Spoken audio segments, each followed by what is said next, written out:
Rubia ou tostada, esas son as dúas variedades nas que se fabrica esta cervexa extrema de Arousa, pero que en realidade é máis concretamente xurdiu en Vilanova. Vecinos de Caleiro, vecinos de aquí de Corón, de una nueva marca de cerveza artesanal que, bueno, estuvimos mirándola hace un rato y tiene una pinta estupenda y que es con una receta propia de ellos y que además lo que más nos gusta es lo que nos dijeron hace un rato, que explicarán ellos después, que la idea de montar esta industria les surgió también en Vilanova, les surgió yendo como clientes, ¿no? Sí, como clientes. A la Feria Artesanal de la Cerveza que se había hecho el año pasado.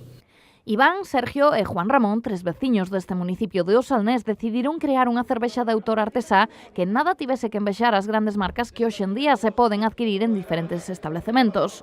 Pois ben, na actualidade esta cervexa pode consumirse nuns 50 establecementos da contorna e no Supernito de Vilanova. Unha nova andadura que xa conta cunha tirada duns 6.000 litros a pesar da súa corta idade. Empezamos a compramos un pequeno kit para facer na casa, empezamos, como se di, a fabricar nun galpón, e como demos a probar así varias muestras a amigos e a veciños, animáronos porque vían que a cerveza gustaba e que veían que era unha cerveza de calidad. Estuvemos casi 2 anos madurando a idea. Este novo proxecto con ADN vilanovés preséntase como un produto gourmet debido á súa fabricación artesá e ao seu baixo custe. Estuvemos, porque o objetivo que tiñamos era situarnos entre as cervezas artesanales e as cervezas industriales, conseguir unha cerveza de calidad artesanal, pero a un precio competitivo cas industriales. Conseguimos unha fábrica en Pontevedra, que é onde estamos fabricando ahora. Estamos fabricando 2 tipos de cerveza, unha cerveza rubia, que é de tipo lager, e unha cerveza tostada, que é abadía.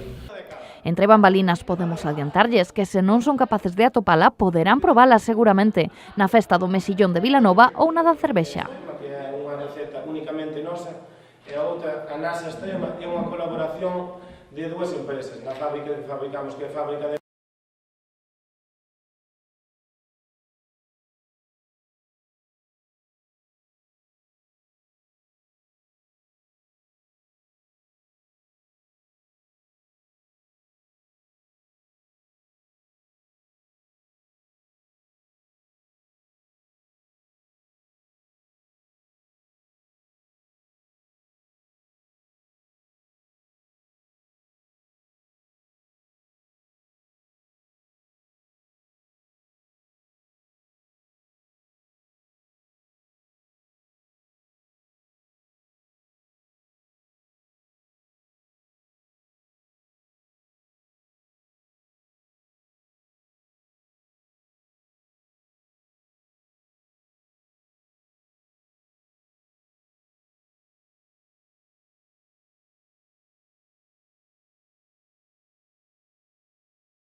Sí, é propaganda. Pois, nos no que nos basamos ao principio, tuvemos un pouco parado o proxecto, porque nos empezáramos co proxecto para ser unha cerveza artesanal, pero o que nos tirou un pouco para atrás, que as cervezas artesanales teñen un coste moi elevado, que se están vendendo no bar a 3,50, a 4 euros, eso foi o que nos tirou un pouco para atrás, foi cando estuvemos un pouco estancados no proxecto. E nós o que queríamos era ter a cerveza da calidad deles e a un precio que calquer consumidor se poida adaptar, que este cerca de 2 euros vendida en vara e que se gusta e te habitúes a ela, calquera poida ter acceso a beber, a repetir.